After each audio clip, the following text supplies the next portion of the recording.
பட்டத்து யானை பட்டவர்த்தனம் கொல்லப்படுகிறது, சிலரால் கொல்லப்படுகிறதுன்ட்டு ஒரு பொது தகவல் தான் வருது.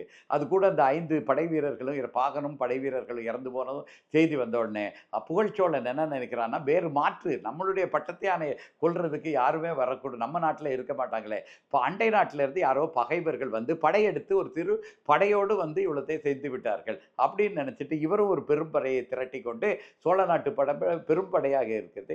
அந்த திரட்டி கொண்டுட்டு அந்த இடத்துக்கு வந்து பார்க்குறான். இங்க சிவனடியார் மட்டும் தான் இருக்கிறார். வேற யாருமே இல்ல. அரசன் திகைக்கிறான்.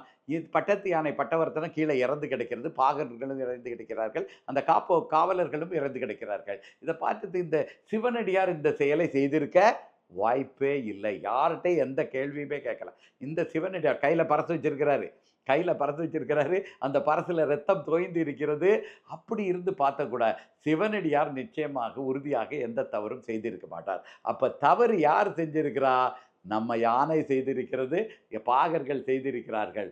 அப்போ வந்து சிவனடியார்கிட்ட வந்து வணங்கி, என்னுடைய யானை ஏதோ தவறு செய்து விட்டதுன்னு நெனைக்கிறேன். என்னுடைய பாகர்களும் செய்து விட்டதுன்னு நெனைக்கிறேன். அதனால இதை தாங்கள் பொறுத்தருள வேண்டும். என்ன தவறு செய்து விட்டதுன்னு தான் கேட்கிறார்.